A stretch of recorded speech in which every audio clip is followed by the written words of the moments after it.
Hi everybody, and you're very welcome to this edition of Capricorn Radio, broadcasting today from the town of Bushmills. Our aim is to discuss topical science, ancient history, and historical mysteries in an effort to unveil our true cultural blueprint. I just want to give a quick plug in for the website before I start today's show. You can log on to capricornradio.com, and there you can subscribe for show releases and news updates. You can also follow the links for the homepage for Facebook, YouTube and the podcast channel. All shows will be archived on capricornradio.com, and please get in touch if you have any comments, guest suggestions or guest requests. I would love to hear from you.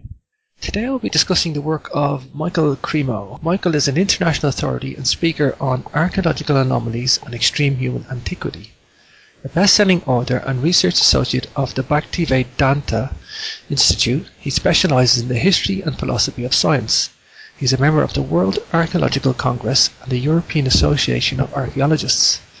His latest publication is called My Science, My Religion, released November 2012. The website for his book is mysciencemyreligion.com. The author's website is mcremo.com, that's mcremo.com. And of course, if you want to check out any of the guests, you can go to the guest biography page on capricornradio.com. So let's see, can we get our guest on the line? So today's guest is Michael Cremo. He is an international authority and speaker on archaeological anomalies and extreme human antiquity. He's a best-selling author and researcher associate of the Bhaktivedanta Institute. He specializes in history and the philosophy of science. He's a member of the World Archaeological Congress and the European Association of Archaeologists. His latest release is My Science, My Religion, and that was published in November 2012. The website for the book is mysciencemyreligion.com, and Michael's website is mcremo.com. That's MCREMO. So I have with me on the line Michael Cremo from LA. Are you there, Michael? Yes, I am, James. Hi, welcome to Capricorn Radio today, Michael. Good to be with you and all the Capricorn Radio listeners. Yeah, we've got quite a growing audience at the moment. I guess a lot of them would be alternative history. But today we're going to go into the extreme antiquity of mankind, Michael, where others may concentrate on alternative history in the era 10,000 to 20,000 BC, say. But just a bit about your background, Michael, and how did you get involved in the extreme antiquity, which I believe is hundreds of thousands to, if not millions of years old? Well, James, this has something to do with the way I was raised. My father was a military officer in the United States Air Force, and that meant a couple things for me as I was growing up. First, it meant I was living in a lot of different places, including Europe when I was growing up. So that had an influence on me. It made me realize there's more than one way to look at the world. You know, the American way is one way, but there are lots of other people that have other different ways of looking at the world. So that was a big influence on me. And I got exposed to a lot of different worldviews and cultures. So that was a good thing. That was a positive thing for me. For example, when I was 16, I was living in Germany. And on my school vacations, I would go different places in Europe. So one school vacation, I went with a friend of mine up to Sweden, and I was staying in a youth hostel in Stockholm. And I met some kids who had gone overland to Europe. I mean, this was back in the 1960s, so you could do it in those days. It's much more dangerous to try to do it today. But they had gone overland from Europe to India, and they were telling me about all the fantastic things they'd seen in India, the Ganges rivers, different yogis and mystics, and the Himalayan mountains. So I became fascinated with India, and as you kind of grow older, you may have been exposed to a lot of different worldviews, but eventually you've got to construct your own. And I found that the one that was most helpful for me was the worldview of ancient India. That really answered a lot of questions for me. Eventually, I became a disciple of a guru from India, and I studied the ancient Sanskrit writings, especially the Puranas, which are the historical writings. And they had these accounts of human civilizations, human populations going back millions of years. It was something completely different than I ever learned from any of my teachers in school or university. In school and university, they were giving the standard theories that humans like us first appeared less than 200,000 years ago, having evolved from more primitive ape-like human ancestors. But in these ancient books of knowledge, they were saying something quite different. And I'm talking not just about the traditional wisdom system from India, but a lot of the world's ancient wisdom traditions have this idea that humans have been on Earth for vast periods of time, going back to the very beginnings of the history of life on Earth. So that kind of got me questioning, well, is that just mythology, or is there perhaps some factual basis for it? So that's what got me looking into archaeology. And of course, if you look in the current textbooks, you're only going to see the evidence that goes along with the current dominant theories. But I decided, okay, let me look beyond the textbooks. Let me look into the original scientific reports. And I have a reading knowledge of a lot of the European languages, German, French, Italian. I can't speak them very well, but I can read archaeological reports in them. So I looked at the reports not just in English, but in a lot of the different European languages, and not just the most recent ones, but I kind of looked back into the earlier history of archaeology as well, going back into the 19th century to the time of Darwin.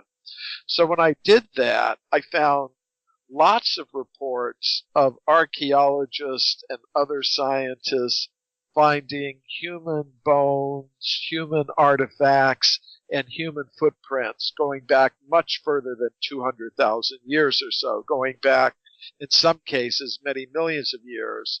So I collected all those reports and I put them together in a book called Forbidden Archaeology. So that's how I got into this whole topic, James.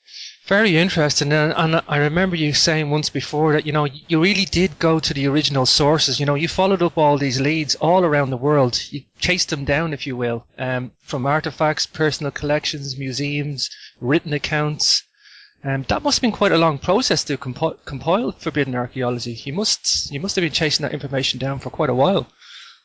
Yeah, James. You know what? In the beginning, I was thinking, I didn't know what I would find. I thought, well, maybe I'll do 8 weeks of research. I'll find a few interesting facts. I'll write a short article or booklet about it, and I'll go on to something else because I've got lots of interest.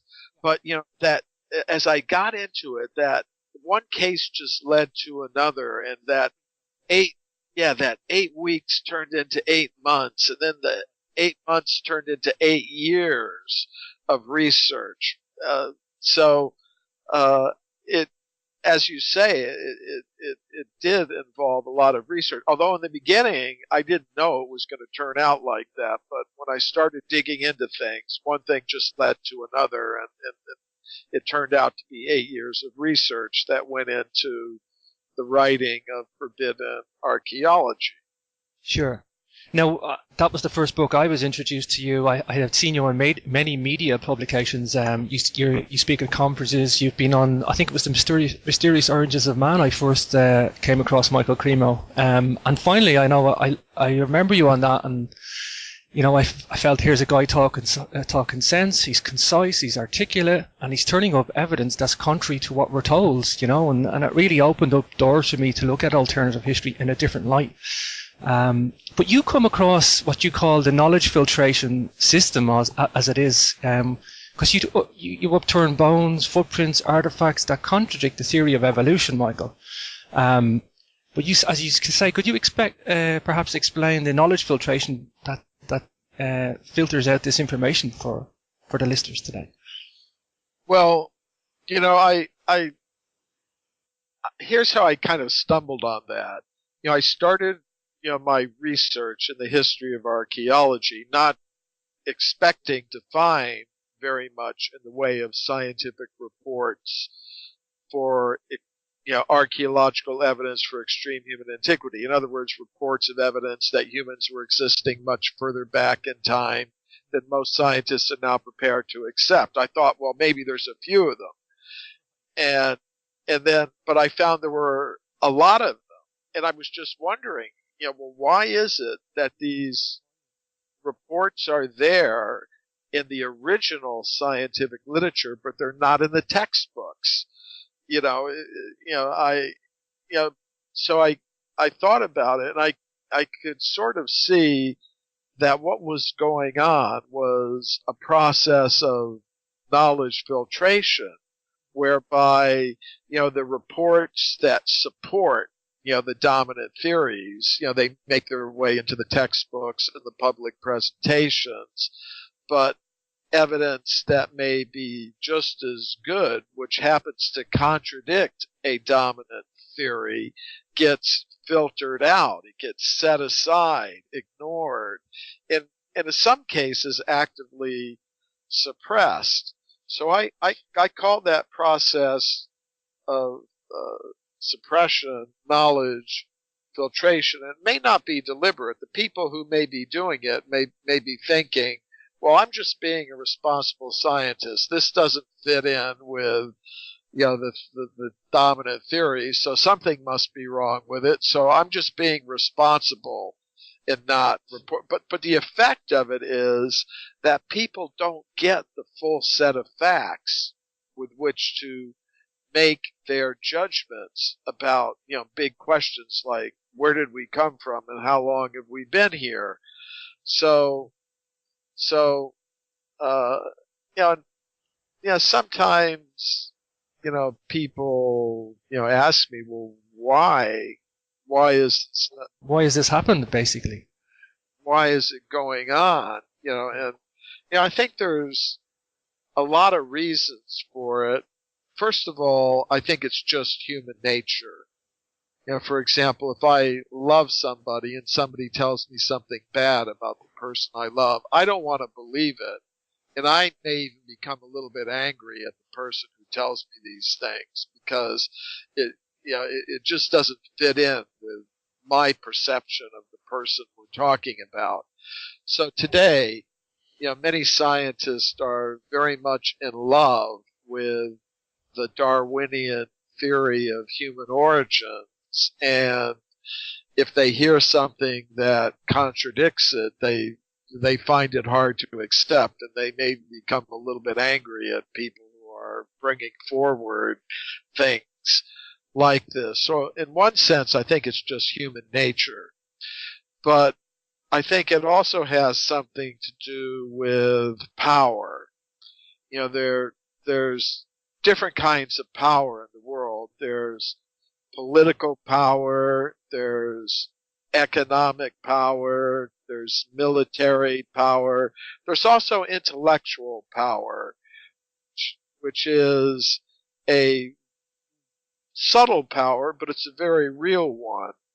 And generally we see that those who have power, particularly monopoly power, don't like to give it up very easily. So today, the scientists who are supporters of the Darwinian theory of evolution, generally in most countries, they have a government-enforced monopoly in the education systems. They're able to ensure that only their ideas are taught and other ideas are excluded. So generally we see that those who have monopoly power like to keep it. For example, if one corporation has a monopoly in a certain sector of the economy, it doesn't want to give up its position. Or if one political party has a monopoly in the political life of a community or a nation, it doesn't like to give up its position very easily. So similarly, those who have a monopoly in the education system and the scientific institutions, they don't like to give up their monopoly position very, very, very easily. And I think what I've been able to do in my book, Forbidden Archaeology, was not only document evidence for extreme human antiquity, but I've also been able to document how the knowledge filtering process operates in particular cases. Sure. I think one good example of that, Michael, is I remember in Forbidden Archaeology there's a lovely appendix at the back for extreme antiquity and artifacts, and the Nampa figurine, you actually say, that the very effort by mainstream to explain this object away could also be used to explain their own evidence away. It's the same theory, or the same method of explaining away facts can be used for both sides. Yeah, that's right. That Nampa image you're talking about, that was a figurine of a female human-like figure that came up from a well that was being drilled near the town of Nampa in the state of Idaho in the United States. The drilling of the well had gone down about 300 feet. It's about 100 meters. And, the drill had gone down through many different layers of rock. And finally, at, the 300-foot level, this human figurine was brought up. And, I consulted modern geologists about the age of the geological formations at this place. I had a copy of the drilling record, how the drill had gone down through so many feet of this kind of rock and so many feet of that kind of rock down to that 300-foot level. So we asked modern geologists from the state of Idaho, how old is the formation down at that 300-foot level? And they said, well, that's about 2 million years old. So there are many scientists who just can't accept, that humans could have existed that far in the past, humans like us. They may believe some type of ape man existed, but they don't believe that humans with developed intelligence capable of making statues and figurines existed at that time. They think that sort of thing, according to the normal theories, started about 20 or 30,000 years ago. So to have this sort of evidence at 2 million years or even more was just impossible for scientists to accept. So they started coming up with explanations. Well, it must have been a figurine that kind of slipped down from the surface through some kind of fissure. And, they didn't demonstrate that any such fissure existed. They just said, well, that's what had to have happened. Yeah, it's extreme methods to explain it away, though, Michael. Extreme methods. Yeah, but you could explain away any evidence like that, even the evidence that supports the current theories. You could explain it away like that. So one feature of this knowledge filtering process is what I call a double standard in applying procedures for judging this the case of the Nampa image that you brought up is a good example of that, where a double standard was applied. Where you, in the case of evidence that doesn't fit the theories, you're free to invent all kinds of ways in which it could be wrong. But if you applied those same standards to the evidence that's now in the textbooks, you'd have to throw all that out as well. So it's just another example of how the knowledge filtering process operates. I suppose, before we get into some artifacts, has there been, just on a personal note, has there been any acceptance of evidence or research or these artifacts, or even discussion from mainstream? Has it soaked up to anybody yet? Well, it has, in this sense that if ideas are going to change, the first thing is that scientists have to be willing to listen to alternative evidence and different kinds of ideas. And I have found that within the scientific world, within the community of archaeologists, there are some who are willing to listen to new ideas and evidence that contradicts the current theories. Therefore, I've been able to speak at major international conferences of archaeology and present some of this evidence. Now, that isn't, I'm not going to pretend that everyone who hears me immediately changes their minds and starts to agree with me. But I think the fact that at least some scientists are willing to listen to new ideas is a hopeful sign. Now, among those who do listen to me, some agree with me, and they're few in number at this time, because that's how things work in the world of science. But I would say it's a hopeful sign.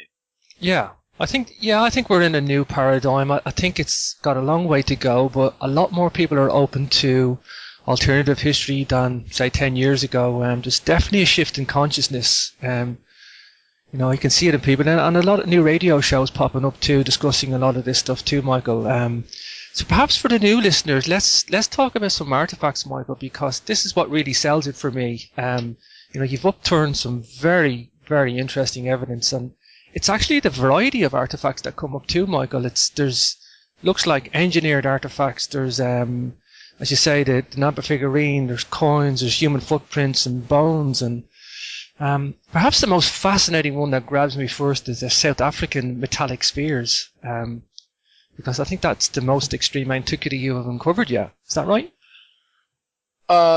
Yes, they're puzzling artifacts. If you read what I have to say about them in Forbidden Archaeology, they're what they are is they're round objects. I call them metallic because they're made of hematite, which is a naturally occurring type of iron ore. And it's actually considered a semi-precious stone. You can find jewelry made of hematite. But miners in South Africa have found many of these round metallic objects. They're 1 or 2 inches in diameter. And, the most interesting is the grooves that go around the center of each object. Some of them have 2 grooves, some have 3, some have 4. And you were mentioning a little bit earlier that you made a reference to the television documentary Mysterious Origins of Man, and the producer of that documentary had gotten in touch with me, and he wanted to include some cases from Forbidden Archaeology in the documentary. So these round metallic spheres that come from South Africa are one of the cases that he chose to include in the documentary. Now, what's really interesting about these things is they're found in mineral deposits over 2 billion years old, which is really quite astonishing. And the question is, are these things something that would form naturally in the layers of the earth, or do we have to invoke some kind of human intelligence being involved in their manufacture? So it's interesting. This documentary, Mysterious Origins of Man, was shown on NBC, which was one of the big American television networks. But, before NBC would allow these spheres to be included in the documentary, they told the producer, you have to give them to an independent company of metallurgists for examination. So that was done. And the metallurgists said, they could not explain how these things could have formed naturally in the layers of the earth, which means that you have to consider that if they can't be explained naturally, that you would have to invoke some kind of human intelligence being involved in their production up to 2 billion years ago. Now, I'll say this: if somebody can come up with a convincing, geologically realistic and proven explanation of how they could have formed naturally in the earth, then I'd be prepared to admit that. But at the present moment, I really haven't encountered anything that rises to that level of certainty. I mean, there are people who make all kinds of claims about how they could have formed naturally, but I haven't really seen any other good example of grooves being formed with such precision. It's so I would say, you have to understand one thing, is that I'm open to changing my mind about any of the cases that I've reported in Forbidden Archaeology if somebody can give me convincing reasons to do so. But at this particular moment, I'm still open to the possibility that those metallic spheres from South Africa with the parallel grooves going around the center of them are produced by human beings. Sure, and I'm from an engineering background, mostly mechanical, and I've studied metallurgy too, Michael, for my degree, and from the same perspective, they just look engineered to me. That's from an engineer. I can't see any natural process that would do that.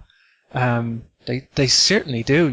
They're such a fascinating object and you've actually gone to South Africa yourself and seen these in the bedrock. Is that correct? Yeah. A few years ago, I went to South Africa. I had gone there to speak at universities and speak at a meeting of the World Archaeological Congress that was held in Cape Town. And when I was in Johannesburg, I made an appointment to meet the chief mining engineer from the mine where these objects were found. And see, one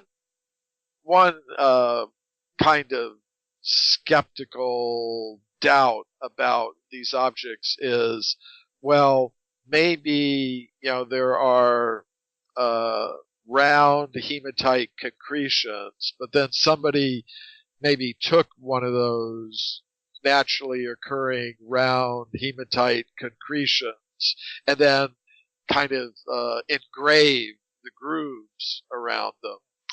But this mining engineer, from the mine told me that's not really a good explanation. He showed me a solid block, a huge block of mineral from the mine that had these round objects solidly embedded in them, kind of like, you could say, like raisins in a, a dough, something. Yeah. And some of them were halfway protruding out of the rock, and I could see the grooves on these objects that were solidly embedded in the rock going back into the solid rock. So I did see that personally when I was in South Africa, having a meeting with the chief mining engineer from the mine from which these objects come. Sure. How many objects are there, Michael? How many of these spherical balls are there? Well, there are apparently a lot of them. I don't know the exact number, but it's interesting.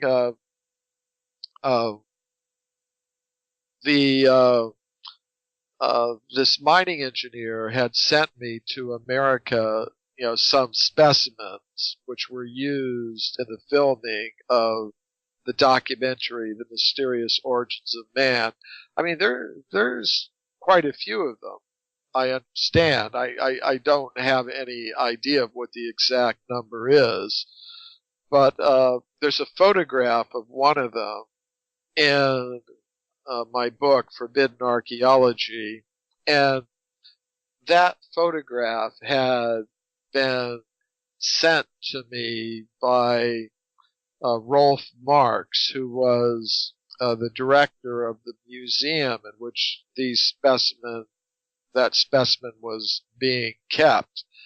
It was the Natural History Museum in Klerksdorp, South Africa.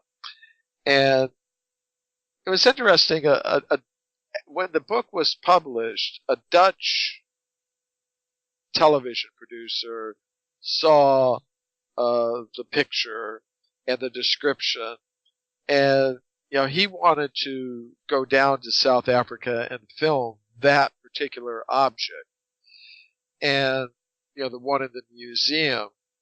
So I put him in touch with the director of the museum, but the museum director reported that that particular object had been stolen from the museum.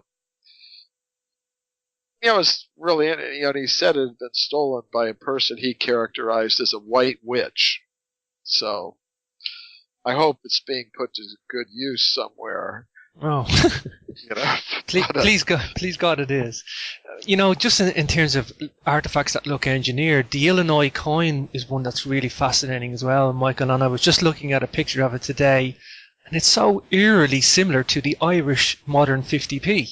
We're now in the euro currency at the moment, but the old Irish 50p from a decade ago, it just looks like a modern coin, but it's found at a layer that's somewhere between 200 to 400,000 years old. Is that correct? Yeah, that was discovered in the United States, in the state of Illinois. I think the place was Lawn Spring that it was found at, and it was in the 19th century. And again, this was a case of a well boring. A well was being drilled at this location, and it went down about 114 feet. And at that level, this copper object, which is in the shape of looks like a coin, came up. And on the surface of this copper coin-like object, there's a human figure. There are human figures and an inscription in an unknown script. And it was reported by a researcher from the Smithsonian Institution in the United States, a scientific research institution, and it was published in an academic journal.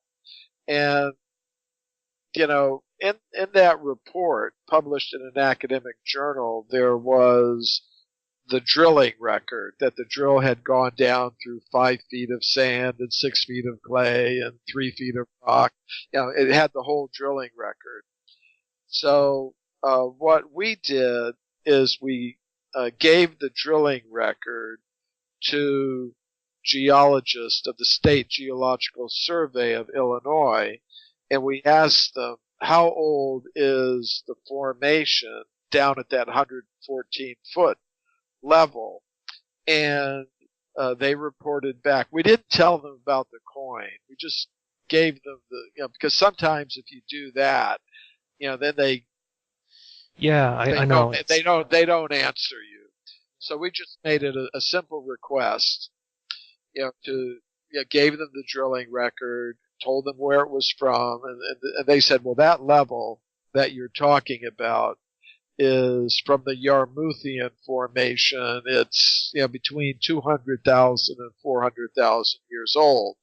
Now that's really quite interesting because, according to the current theories, the oldest coins are only about 3,000 years old. They come from a place called Lydia, which is now within the boundaries of the modern country of Turkey. So, so to have this kind of thing going on, perhaps as much as 400,000 years ago, is really quite extraordinary. According to modern theories, there weren't any anatomically modern humans at that time. There were no civilizations. There was no artwork. There was no developed economies and things like that. So it's really kind of an extraordinary discovery. But it's been filtered out of modern archaeology.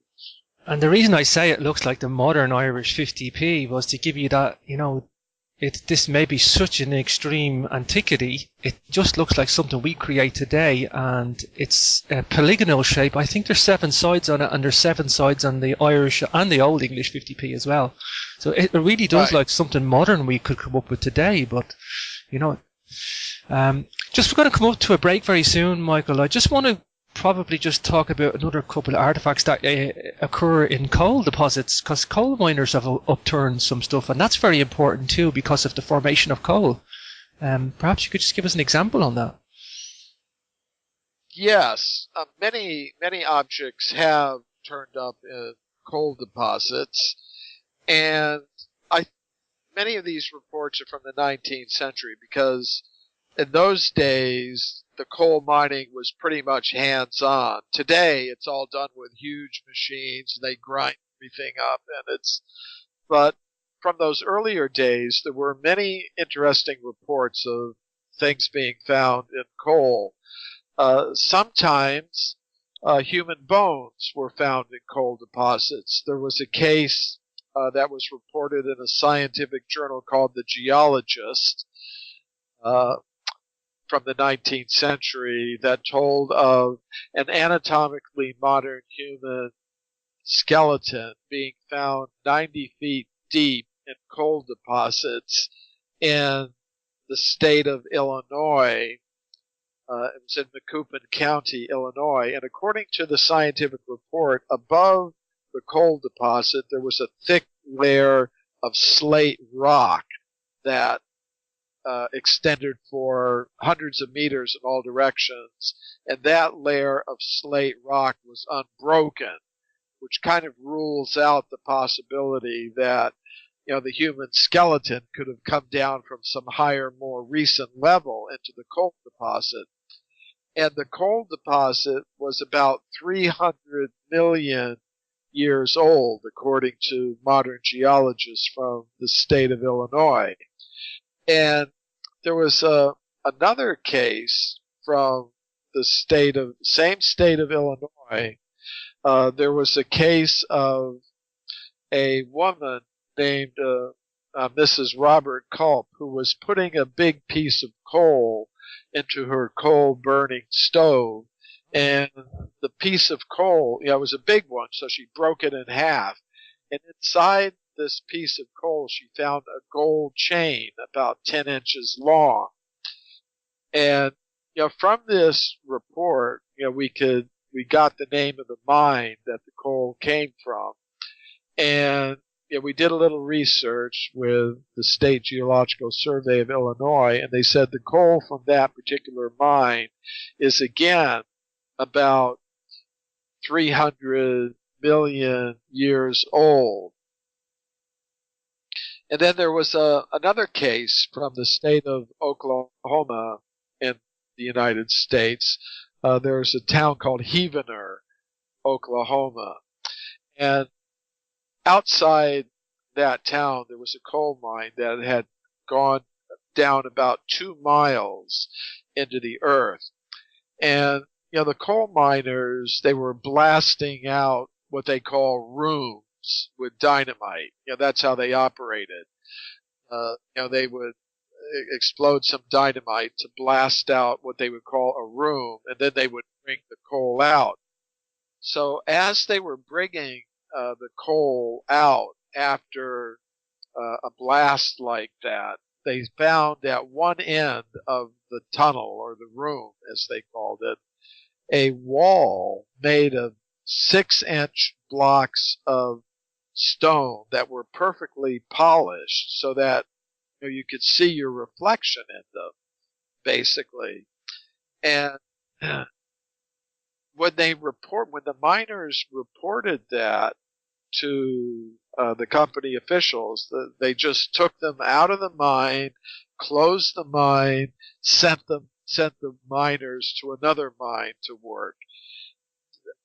And again, those coal deposits are about 300 million years old. So there are a lot of interesting things that have been found in coal mines.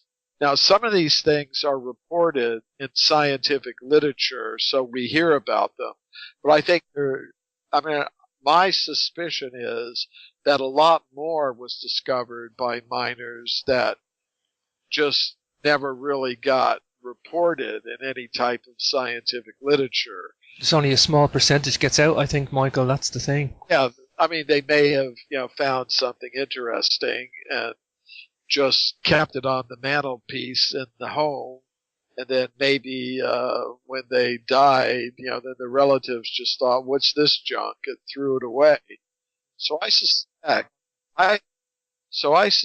if you went back into some coal mining areas and talked to the miners, especially the ones who were operating before everything became completely mechanized, you'd encounter some pretty interesting things from coming from coal miners. Sure.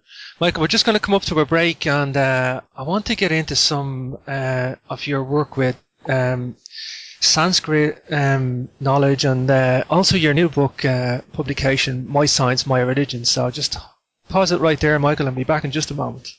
And we're back with your host, E.A. James Swagger, on Capricorn Radio. And I have with me on the line, Michael. You there, Michael? Yes, I am. Yes, Hi, Michael. I'm right here. Sure. So, as I say, Michael, I could talk forever about ancient artifacts, and and you've provided such a wealth. I urge anybody who hasn't read Forbidden Archaeology to go out and get it, because it's a good starting point, I think, for people with your work, Michael. But your latest publication from November 2012 is called My Science, My Religion. What's the elements of your newest work, Michael? Well, this book includes 24 papers that I've presented at mainstream scientific conferences, mostly on archaeology or history of science. And these papers deal with the kind of evidence that I've reported in my book, Forbidden Archaeology, and with other topics that I'm also interested in. After, people read my book, Forbidden Archaeology, they said, well, you've got all this evidence that contradicts the current theories of human origins, so do you have any alternative explanation for where we came from? So to answer that question, I wrote a book called Human Devolution, a Vedic alternative to Darwin's theory. And in that book, I said, before we even ask the question, where did human beings come from? We should first of all ask the question, what is a human being? Now today, many scientists will say we're just machines made of matter. That's what we are. And as far as consciousness is concerned, they would say, well, if you combine the atoms in the brain or the molecules in the brain in a very complex way, they produce what we call consciousness, but only temporarily and only in association with the brain. When the molecules are disorganized at the time of death, then there's no more consciousness. So it's a very materialistic conception of what we are.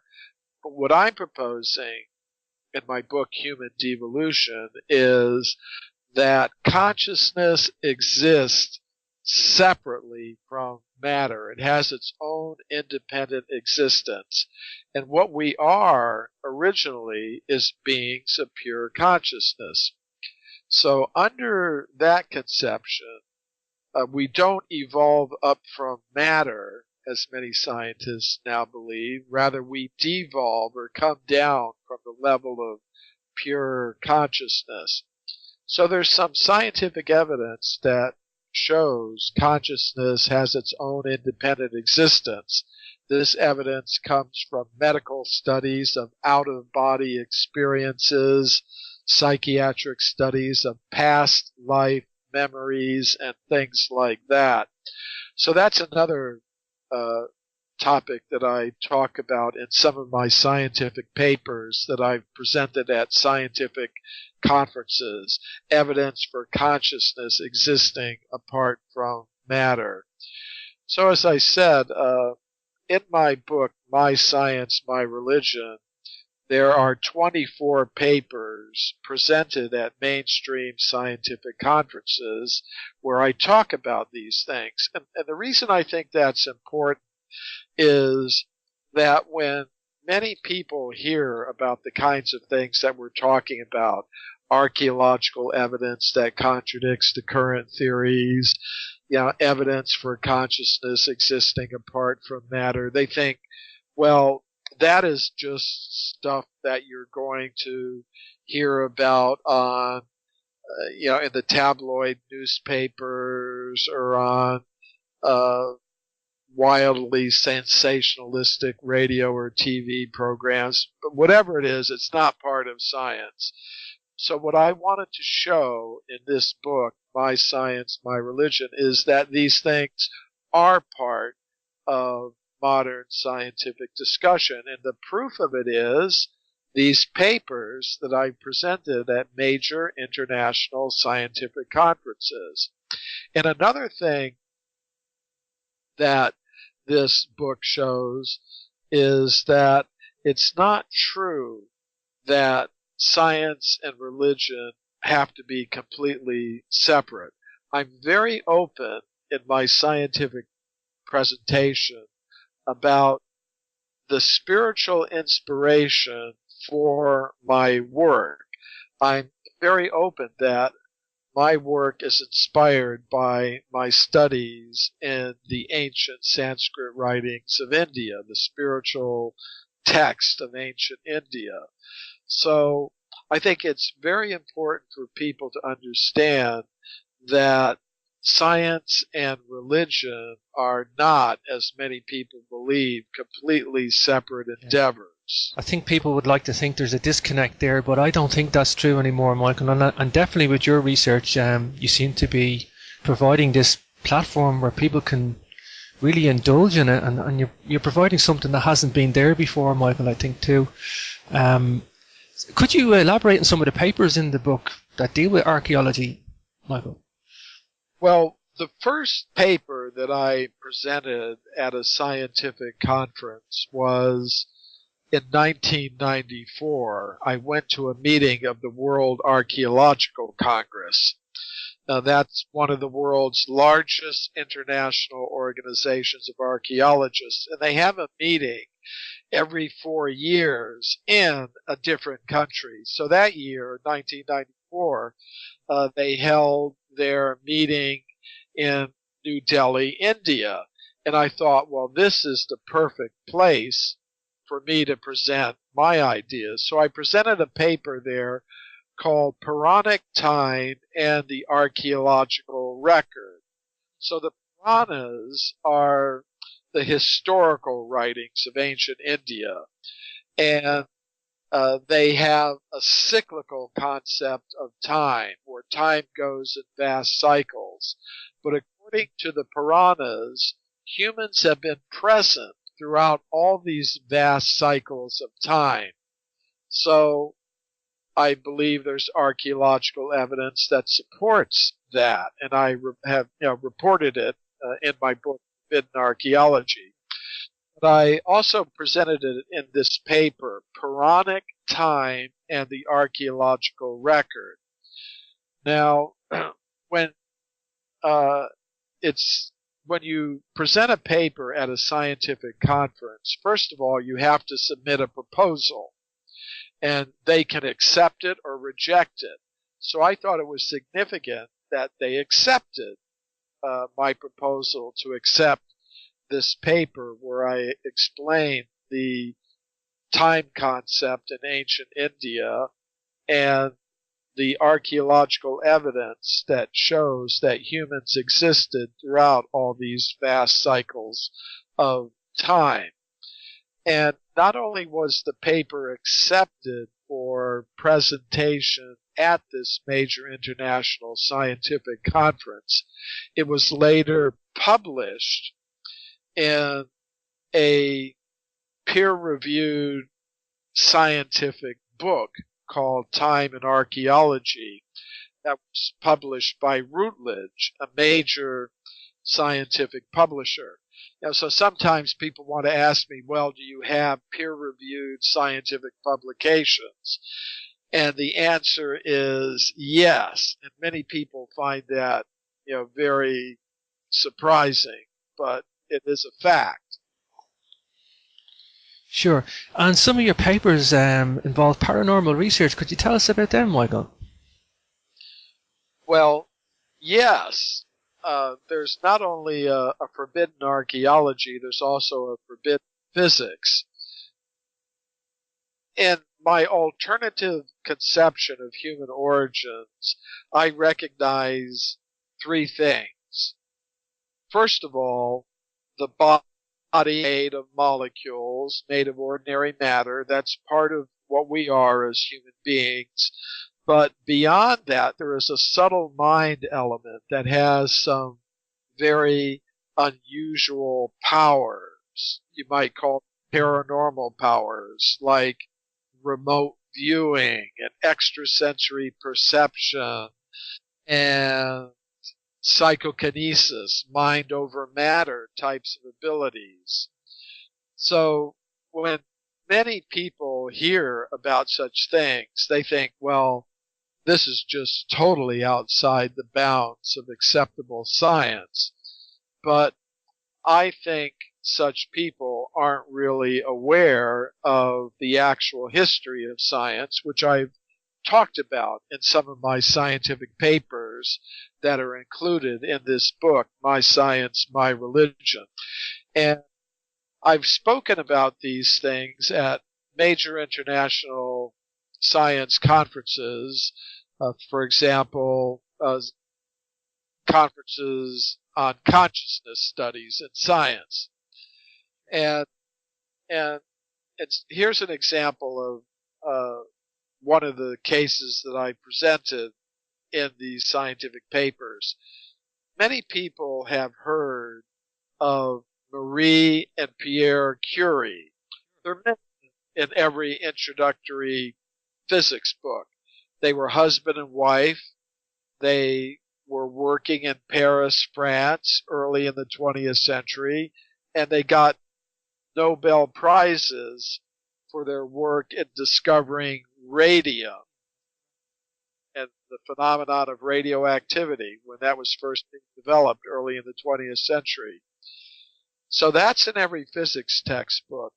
But what you don't read in the physics textbooks is that they were heavily involved in psychical research into the paranormal. They were part of 20 prominent European scientists who were studying such things in Paris early in the 20th century. And this group of scientists was doing research into a medium, an Italian lady named Eusapia Palladino, who had psychokinetic abilities, mind over matter abilities. So the experiments with this woman medium took place at the Psychology Institute in Paris. And on one occasion, they had the medium in the laboratory. Marie Curie was holding her hands. Other scientists were holding her feet, making sure she couldn't move at all. And in the middle of the lab, in broad daylight, Pierre Curie, the Nobel Prize-winning physicist, said that a large table was floating about 1 meter off the ground in the presence of this woman. Said he felt all around, there weren't any wires or anything. This table was floating there in the presence of all these scientists, including Marie and Pierre Curie. It's not something you're going to read about in the physics textbooks, but it's part of the actual history of physics that I've reported in some of my scientific papers that are included in this new book, My Science, My Religion. Right. Are there precedents that exist for this work? Are there historical figures that have reconciled science and religion that you have done, Michael? Well, yes, there are. And one of them is a pretty interesting character. It's Alfred Russel Wallace. Was, along with Darwin, the co-founder of the theory of evolution by natural selection. Originally, the theory was called the Wallace-Darwin theory, because actually Darwin had been working on the theory for a long time, for 20 years, before he published The Origin of Species. So one day, before he published The Origin of Species, he got a letter from Wallace in which Wallace laid out the whole theory of evolution by natural selection. And Darwin was shocked.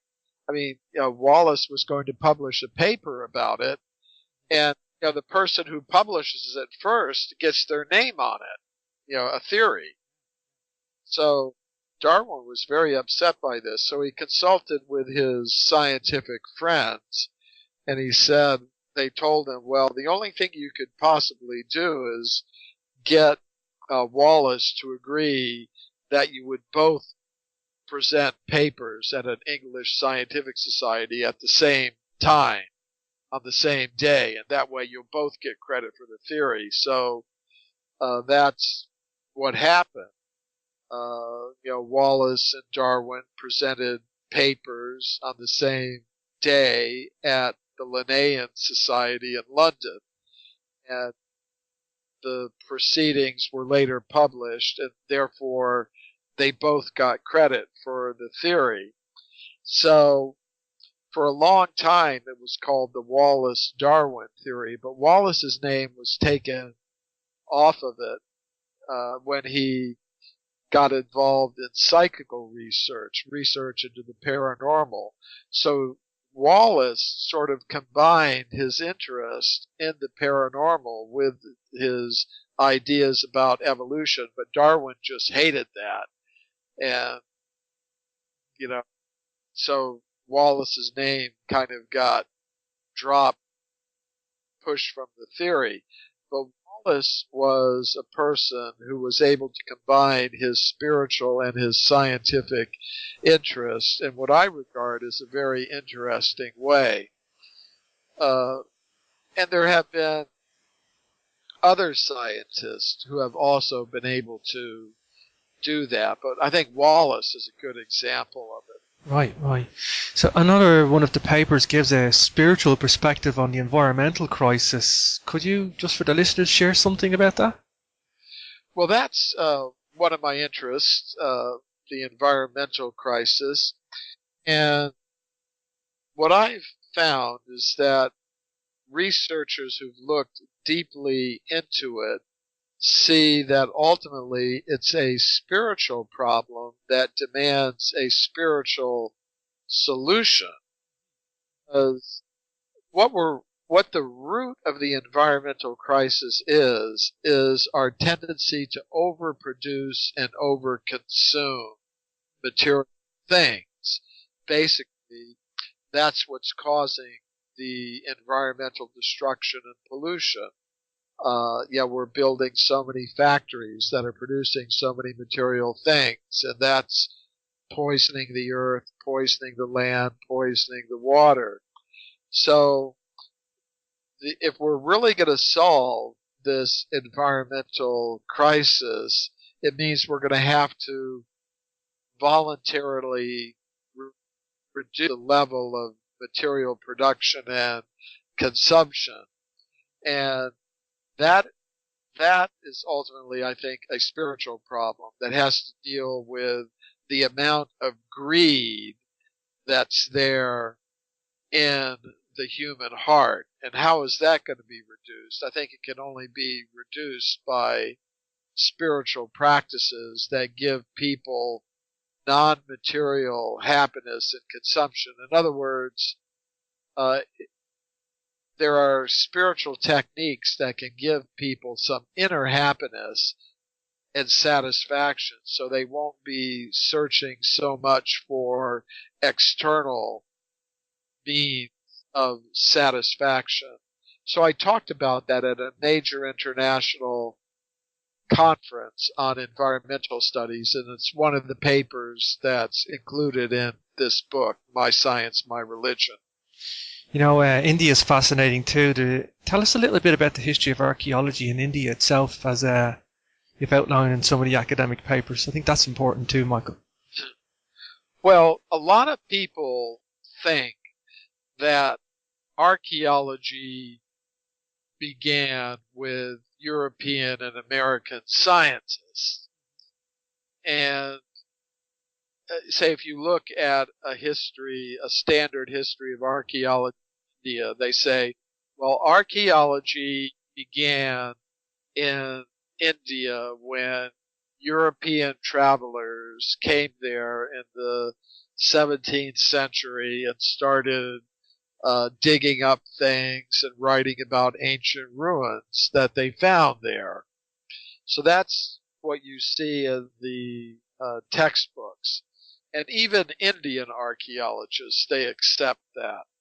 But what I found in my studies is that there was an independent archaeological tradition in India that existed, before the Europeans came there. And it involves things like different saints and mystics seeing in dreams and visions the locations of lost sacred images and sacred places. And they would go to these places and dig, and they would find what they saw in their dreams and visions. So they excavated these objects, these ancient objects, sacred images mostly, and built new temples to house them and things like that. So that is a kind of spiritual archaeology that I think deserves to be called archaeology.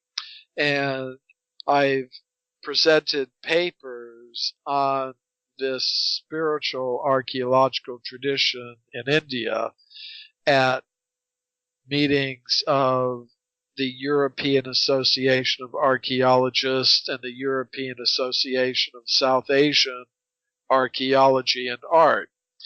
And one of my papers on this topic was published in Antiquity, which is one of the main scientific journals on archaeology. It's published in England, actually.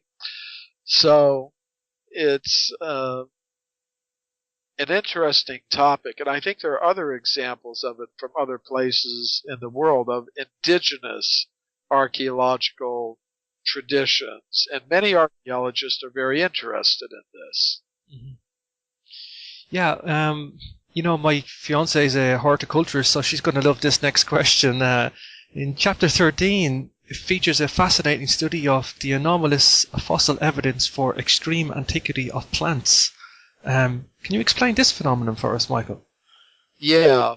My main topic, of course, is extreme human antiquity, evidence showing that humans like us were present millions, even hundreds of millions of years ago.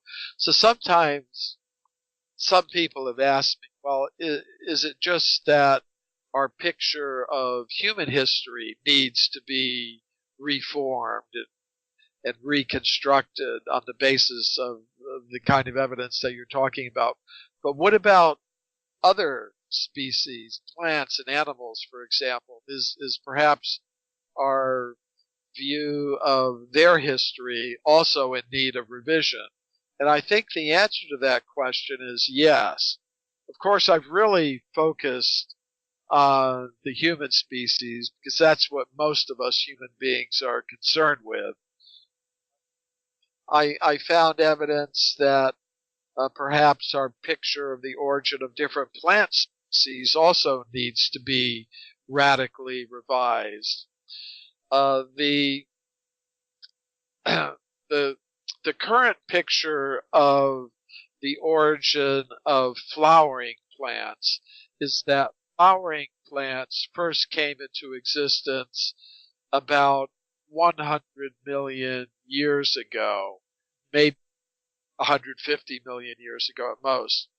And when I say flowering plants, the technical term for them is angiosperms. And they include not just roses and lilies and things like that, but most of the plants that we use for food are from the flowering plant or angiosperm family. All the grains that we eat, the vegetables, the fruits, they come from the flowering plant family. So, as I said, the standard scientific conception today is that the flowering plants came into existence about 100 million years ago. But I was doing some research, and I found some scientific reports that show that the flowering plants actually first emerged or were present 500 or 600 million years ago, at a time when most scientists think there weren't any forms of life, either plant or animal, on the land at all. So this evidence comes from the Salt Range Mountains in what's now Pakistan. In the 1930s and 40s, scientists were researching that area. It was part of India at that time. And they were looking into some salt mines in the Salt Range Mountains.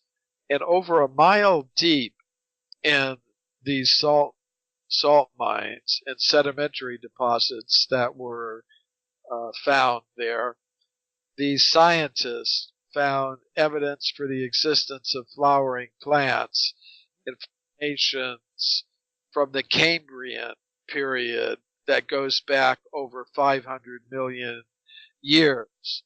So in one of my scientific papers, I reported on this evidence, and that paper is included in this book, My Science, My Religion. Fascinating, Michael. It's strange you mentioned that. I'm sitting with a piece of Himalayan rock salt from the Pakistan mines that you just spoke about in front of me. It's a candle holder, which I always set at light for all my radio shows.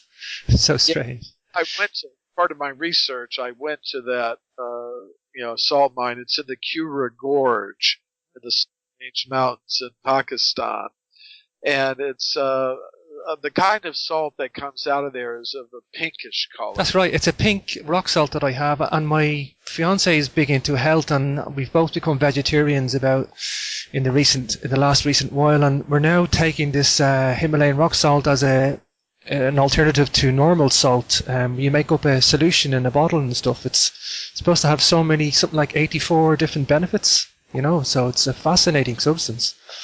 Yeah, many people like the natural salts, especially coming from that, that rock salt from those Himalayan mines in Pakistan and the Salt Range Mountains was traded widely over the Indian subcontinent.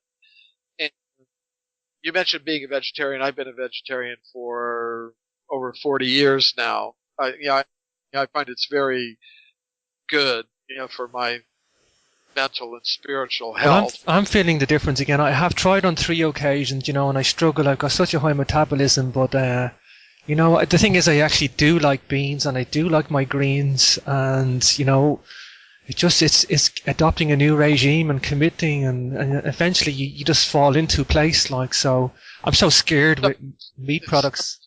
It's up to each individual, but I've been doing it for 40 years, but back to the salt, it comes from very deep mines in the Salt Range Mountains. And what the researchers found at that time is that there'd be a layer of salt, and then there'd be a layer of sediments, and then another layer of salt, and another layer of sediments.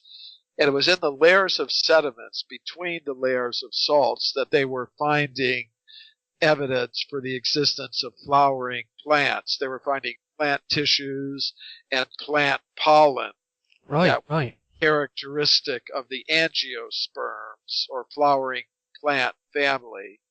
So kind of interesting. A little bit of synchronicity going on here that we actually have some.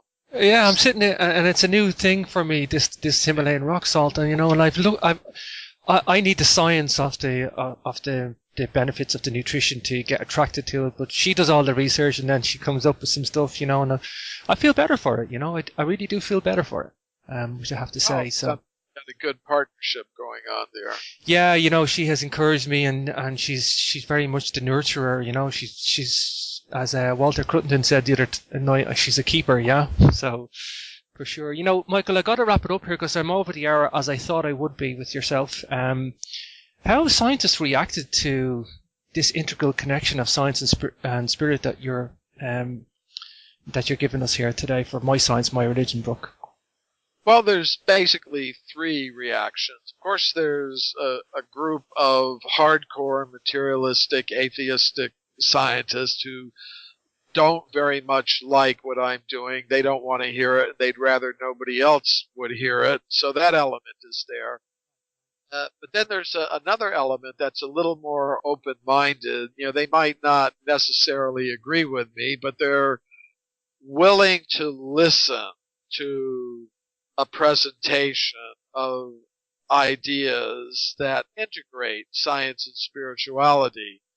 And then there are some, they're few in number, who actually agree with me. And sometimes, you'd often be surprised. For example, once I was invited to speak about the hidden history of physics at a science university in Europe. Actually, it was in Hungary. And, I spoke to an audience of about 100 physicists and graduate students of physics about physicists who have studied these unusual things, like the Curies, who were engaged studying mediums. And I went through this whole hidden history of physics with them, and I was wondering what they were going to say. So one physicist came up to me and he said, I think it's very interesting that you're talking about these things. He says, I'm a plasma physicist. By day I'm studying the effects of superheated gases, things like that. But he said, privately, I'm doing some experiments in telepathy. I said, I have a son, he's 8 years old, and, I put him in another room and I flip a coin and he's got to guess if it's heads or tails. And he said, my son is getting 80% correct. He said, and he told me, he says, I wouldn't tell this to any of my colleagues, but I feel safe in speaking to you about it. So, as I travel around the world, I find there aren't many scientists like that who by day appear perfectly orthodox and materialistic in their science, but really they have other interests that verge into the paranormal and the spiritual. But they feel they're not able to openly discuss it. So, but there are some who are openly discussing these things, but they are few in number at the present moment. Sure. So, look, Michael, I'm going to wrap it up there because just before I do, could you just tell us a little bit about intelligent design? I've just finished reading a book called Rethinking Darwin, which you contributed a chapter to. My friend is actually in Denmark gave me a copy last week, just because I told him I had a show coming up about Darwin, but just for the listeners, because I know you I didn't know at the time, but I know you contributed a chapter to that. But could you just tell us about the intelligent design and that challenge of Darwinian evolution? What's the difference really?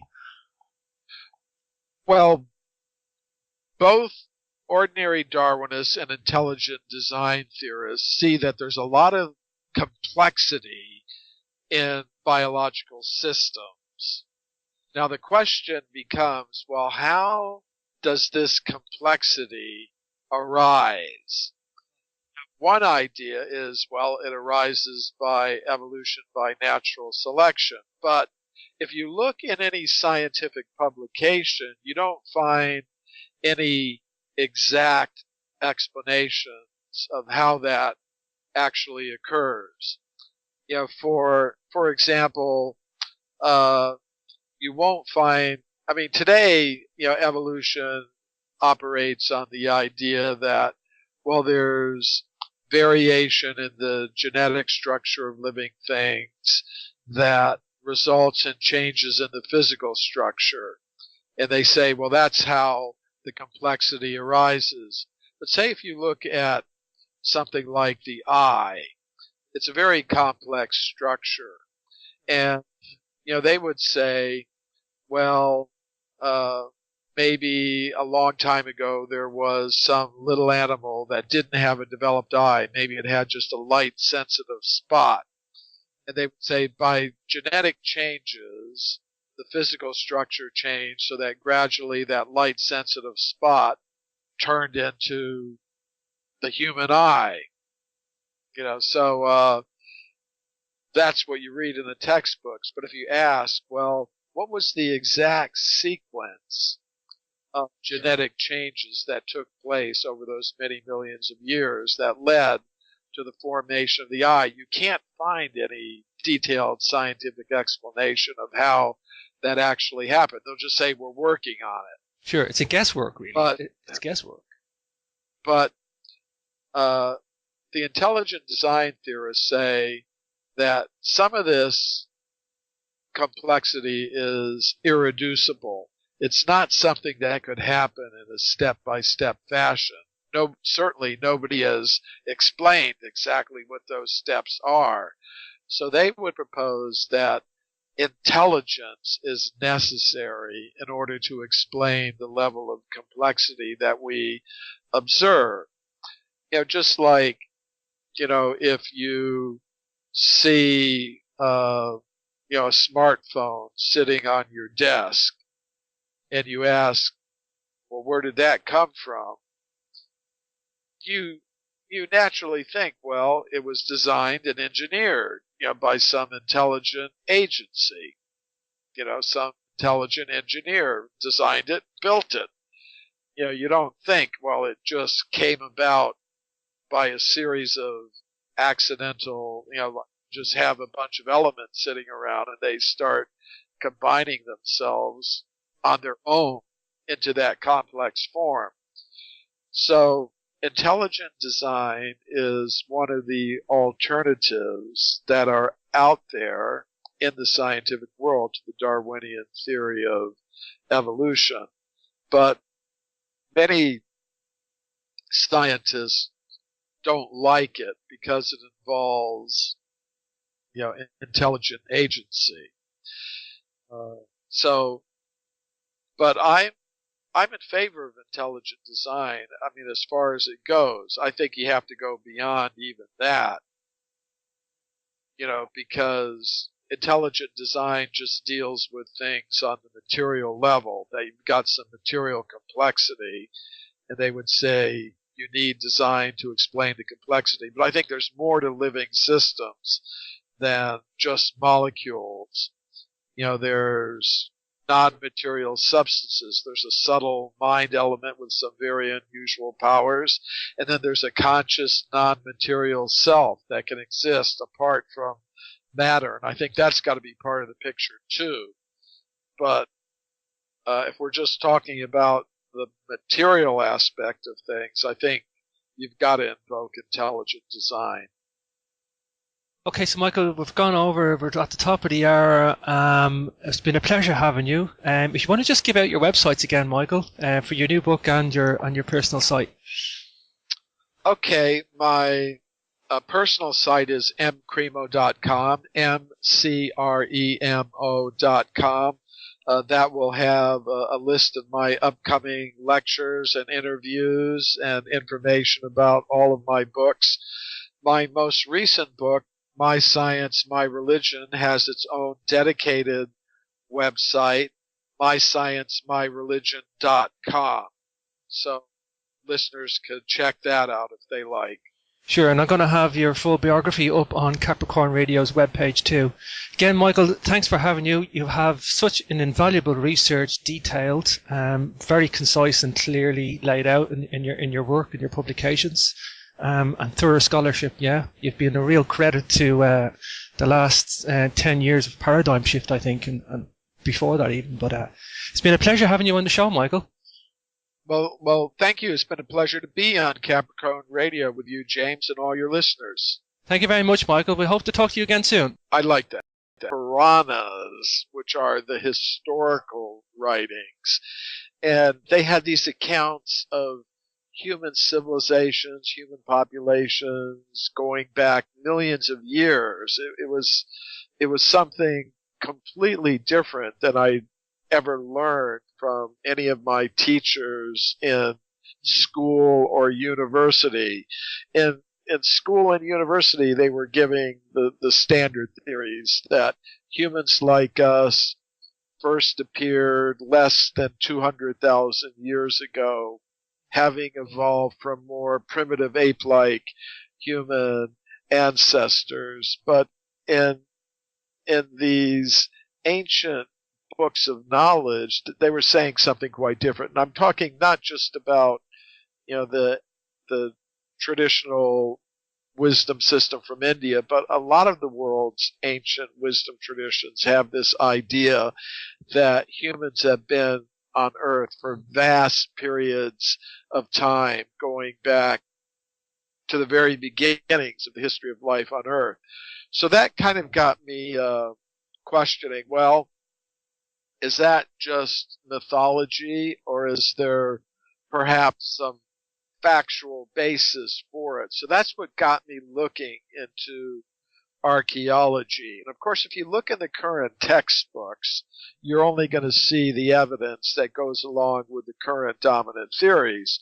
But I decided, okay, let me look beyond the textbooks. Let me look into the original scientific reports. And I have a reading knowledge of a lot of the European languages, German, French, Italian. I can't speak them very well, but I can read archaeological reports in them. So I looked at the reports, not just in English, but in a lot of the different European languages, and not just the most recent ones, but I kind of looked back into the earlier history of archaeology as well, going back into the 19th century to the time of Darwin.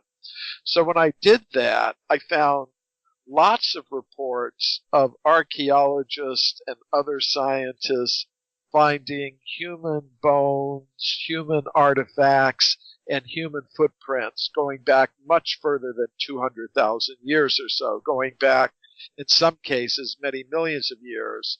So I collected all those reports and I put them together in a book called Forbidden Archaeology.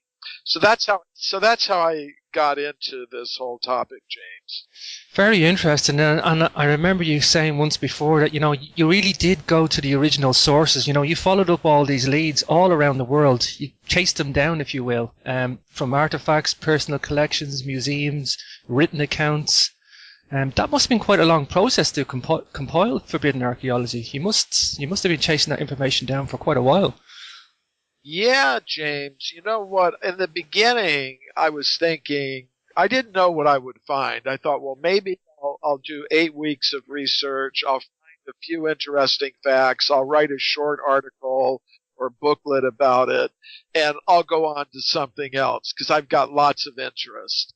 But, that as I got into it, that one case just led to another, and that 8 weeks turned into 8 months, and then the 8 months turned into 8 years of research. It, as you say, it did involve a lot of research. Although in the beginning, I didn't know it was going to turn out like that. But when I started digging into things, one thing just led to another, and it turned out to be 8 years of research that went into the writing of Forbidden Archaeology. Sure. Now, that was the first book I was introduced to you. I had seen you on many media publications. You speak at conferences. You've been on, I think it was the Mysterious Origins of Man. I first came across Michael Cremo. And finally, I know I remember you on that. And, I felt here's a guy talking sense. He's concise, he's articulate, and he's turning up evidence that's contrary to what we're told, and it really opened up doors for me to look at alternative history in a different light. But you come across what you call the knowledge filtration system as it is, because you upturn bones, footprints, artifacts that contradict the theory of evolution, Michael.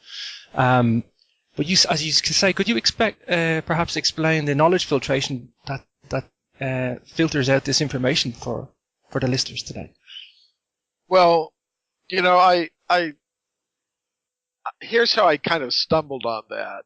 I started my research in the history of archaeology, not expecting to find very much in the way of scientific reports for, archaeological evidence for extreme human antiquity. In other words, reports of evidence that humans were existing much further back in time than most scientists are now prepared to accept. I thought, well, maybe there's a few of them. But I found there were a lot of them. And I was just wondering, well, why is it that these reports are there in the original scientific literature, but they're not in the textbooks? So I thought about it, and I could sort of see that what was going on was a process of knowledge filtration, whereby, the reports that support the dominant theories, they make their way into the textbooks and the public presentations, but evidence that may be just as good, which happens to contradict a dominant theory, gets filtered out. It gets set aside, ignored, and in some cases actively suppressed. So I call that process of suppression, knowledge, filtration. And it may not be deliberate. The people who may be doing it may be thinking, well, I'm just being a responsible scientist. This doesn't fit in with, the dominant theory, so something must be wrong with it. So I'm just being responsible and not report. But the effect of it is that people don't get the full set of facts with which to make their judgments about, big questions like where did we come from and how long have we been here?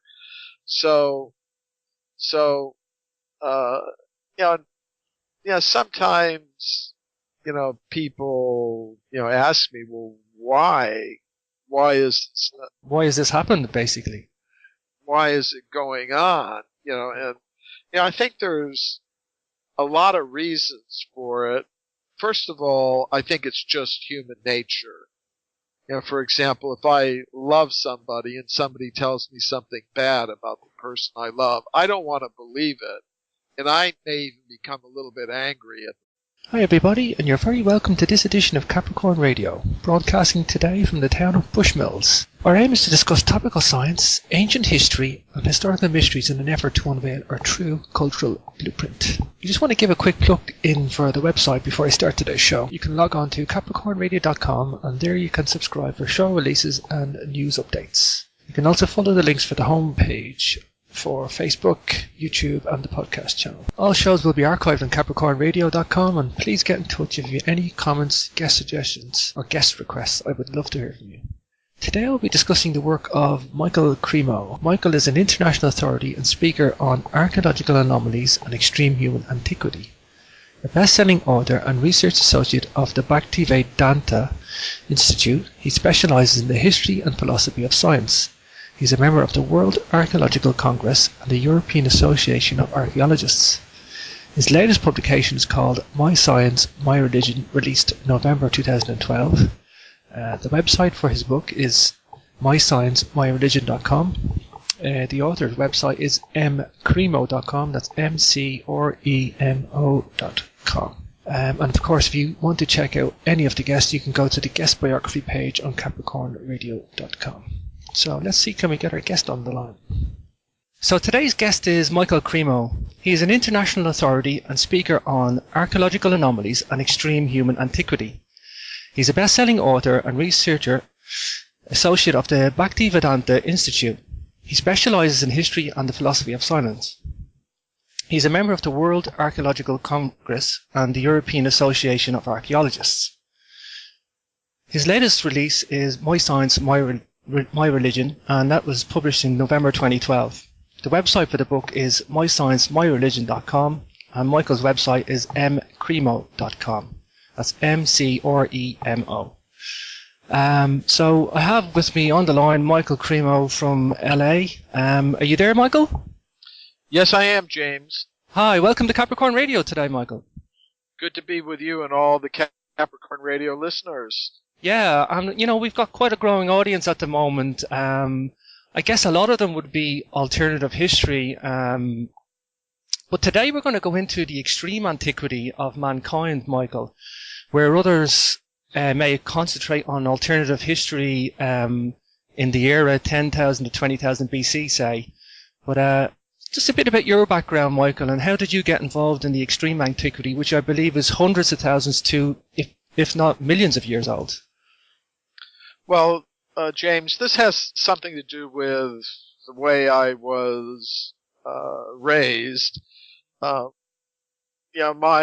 father was a military officer in the United States Air Force, and that meant a couple things for me as I was growing up. First, it meant I was living in a lot of different places, including Europe when I was growing up. So that had an influence on me. It made me realize there's more than one way to look at the world. The American way is one way, but there are lots of other people that have other different ways of looking at the world. So that was a big influence on me. And I got exposed to a lot of different worldviews and cultures. So that was a good thing. That was a positive thing for me. For example, when I was 16, I was living in Germany. And on my school vacations, I would go different places in Europe. So one school vacation, I went with a friend of mine up to Sweden, and I was staying in a youth hostel in Stockholm. And I met some kids who had gone overland to Europe. I mean, this was back in the 1960s, so you could do it in those days. It's much more dangerous to try to do it today. But they had gone overland from Europe to India, and they were telling me about all the fantastic things they'd seen in India, the Ganges rivers, different yogis and mystics, and the Himalayan mountains. So I became fascinated with India, and and as you kind of grow older, you may have been exposed to a lot of different worldviews, but eventually you've got to construct your own. And I found the one that was most helpful for me was the worldview of ancient India. That really answered a lot of questions for me. Eventually, I became a disciple of a guru from India, and I studied the ancient Sanskrit writings, especially the